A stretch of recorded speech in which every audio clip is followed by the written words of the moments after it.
कडकडीत उन्हाळा, त्यात सूर्य आग ओकतोय. तापमान म्हणावं तर 44-45 डिग्री सेल्सिअसवर जात आहे. आणि अशा रखरखत्या उन्हामध्ये जिथं बाहेर पाऊल ठेवणं शक्य नाही, अशा वातावरणात जर अनवाणी पायानं आणि उघड्यावर उपोषणाला बसणं आणि त्यातही ते काही एक खाता न पिता, तर मग मात्र हा जीवाशी खेळ नाही का? मनोज जरांगे पाटलांचं हे असं उन्हातानातलं जे उपोषण आहे ते त्यांच्या जीवावर बेतणारं ठरेल की नाही ठरेल? आणि ते जर जीवावर बेतणारं ठरणार असेल तर मग यामध्ये सरकारला जेवढं ते परवडणारं नसेल ना, त्यापेक्षा जास्तीचं न परवडणारं हे मराठा समाजासाठी असेल. कारण आजवर मराठा समाजाच्या पदरात काहीच पडलेलं नाही आहे. आणि जे काही पडलंय मनोज जरांगे पाटलांमुळे, ते आता यापुढे जर वाढवायचं असेल तर सगळ्यात अगोदर तुमची संपत्ती ही मनोज जरांगे पाटील आहेत हे आपण लक्षात ठेवायला पाहिजे. आणि मनोज जरांगे पाटील म्हणत असतील की मला आता सरकारला झुकवायचंय आणि मी आता माझ्या जीवाशी खेळणार आहे, तर तिथं जे पाटील पाटील म्हणून ओरडत आहेत ना आजूबाजूला, त्यांनी सुद्धा थोडा विचार करावा. अहो, आपला लाखोचा पोशिंदा हा जगला पाहिजे. कारण लाखो मेले तरी चालतील, पण लाखोंचा पोशिंदा हा टिकावा लागतो. आणि जर अनेक उपोषणामुळे मनोज जरांगे पाटील जर तऱ्हेवाईकपणे काही निर्णय घेत असतील तर त्यांना समाजानं विरोध करणं सुद्धा गरजेचं आहे. कारण सरकारला तेच तर हवं आहे ना. मनोज जरांगे पाटलानं आतताईपणा करून जर असा निर्णय घेतला तर सूर्य हा काही हा मराठा समाजाचा रक्षण करता म्हणून काही पार्शलिटी दाखवणार नाही आहे, किंवा तो काही कमी जाळणार नाही आहे.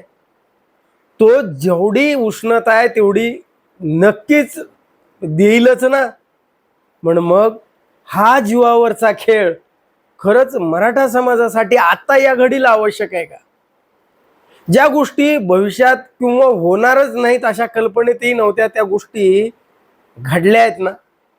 तर मग आता जर हैदराबाद गॅजेटचा GR निघालेला आहे, ज्या 57-58 लाख नोंदी आलेल्या आहेत, खूप साऱ्या लोकांचे प्रमाणपत्र कुणबीचे आलेले आहेत आणि बऱ्याचशा लोकांच्या व्हॅलिडिटी पण आलेल्या आहेत. पण सरकारनं जी आश्वासनं दिली होती त्या आश्वासनांपैकी बरीचशी आश्वासनं पूर्ण झालेली नाहीत हे मान्य आहे. 10 महिन्याचा कालावधी लोटलाय आणि त्यावर मनोज जरांगे पाटलांकडून प्रतिक्रिया येणं हे साहजिक होतं. पण हे सरकारी यंत्रणा म्हणजे कशी असते? सरकारी यंत्रणा म्हणजे गेंड्याच्या कातडीची असते. फार ते संवेदनशील म्हणावं असे काही ती गोष्ट यंत्रणा नसते. म्हणून इथं घडणारी प्रत्येक गोष्ट अगदी हळूवारपणे होणार आहे. अगदी ती आत्ताच ताबडतोब असं म्हणणं अजिबात प्रशासनामध्ये होत नाही. प्रत्येक गोष्ट ती कायद्याच्या त्या यंत्रणेच्या म्हणजे त्या गतीवरती अवलंबून आहे. आणि सातत्यानं त्या गेंड्याच्या कातडीला अंकुश हा ठोकावा लागतो, मारावा लागतो, हे मान्य आहे. तो खुशाल मारा. पण जीवाशी खेळ खेळून जर आपण ह्या गोष्टी मिळवणार असू, आता कुठे बरीचशी मुलं कुणबी सर्टिफिकेट मिळून नोकऱ्याला लागली आहेत, बऱ्याचशा आणखीन लोकांना मिळत आहेत सर्टिफिकेट, पण मग जे सरकारने आश्वासनं दिले ती पूर्ण नाही झाली म्हणून आपण सरकारच्या विरोधामध्ये उभा संघर्ष करायला तयार व्हावं. पण जीवाशी खेळ खेळणं मनोज जरांगे पाटलांनी नक्कीच थांबवावं.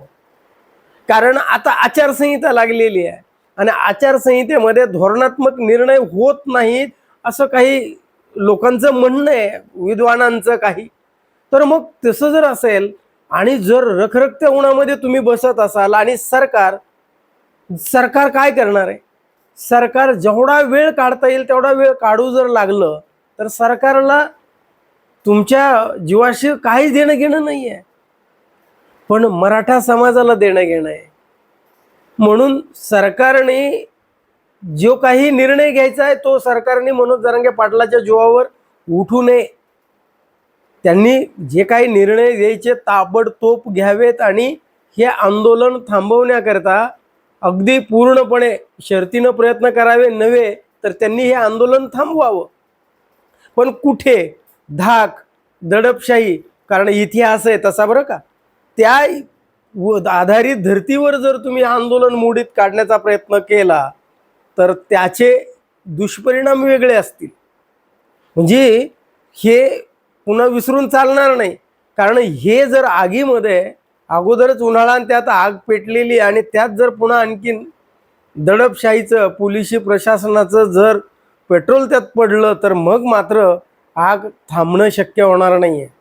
पण सरकारनं मनोज जरांगे पाटलांच्या जीवाशी नक्की खेळ खेळू नये आणि मराठा समाजानं जेवढे काही सल्लागार असतील, कायदेशीर सल्लागार असतील किंवा जेवढे समर्थक असतील, प्रेम करणारे असतील, मराठा समाजाचं भलं व्हावं असं वाटणारे जेवढे असतील, समाज माध्यमावर असतील किंवा तिथे त्यांच्या प्रत्यक्ष सहवासात असतील किंवा अवतीभोवती असतील, सगळ्यांनी मिळून मनोज जरांगे पाटलांची समजूत काढा आणि समजूत काढून हे आंदोलन तात्काळ थांबवा.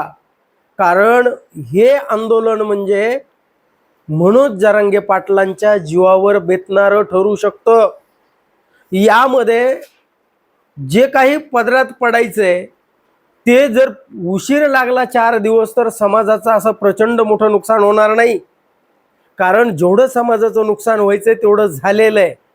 कारण मागच्या 15 वर्षा 20 वर्षापूर्वी जर आरक्षण भेटलं असतं तर काहीतरी फायदा झाला असता. पण आता जर भेटलं तरीही जुने लोक रिटायर होणं, त्याच्या जागेवर नोकऱ्या निर्माण होणं आणि त्यात नोकऱ्या संपत आल्यात हो.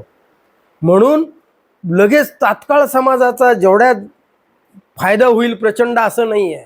तो कमी झाला आत्ता तरी चालेल. पण मनोज जरांगे पाटलांना ही तुमची संपत्ती आहे आणि त्या संपत्तीची देखभाल तुम्हाला चांगली करावी लागणार आहे.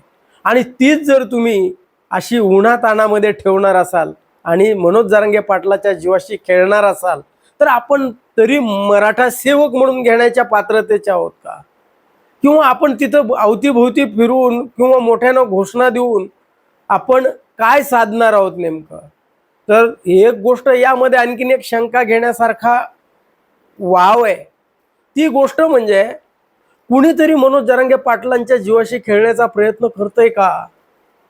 कारण असा सल्ला उन्हामध्ये बसून उपोषण करावं काही न पिता जर अचानक डिहायड्रेशन झालं, अगोदरच किडनीला लिव्हरला त्रास झालेला आहे आणि त्यात पुन्हा या उन्हाचा जर फटका बसला तर जीवाला धोका होऊ शकतो. हे सल्लागारांनाही माहिती असेल.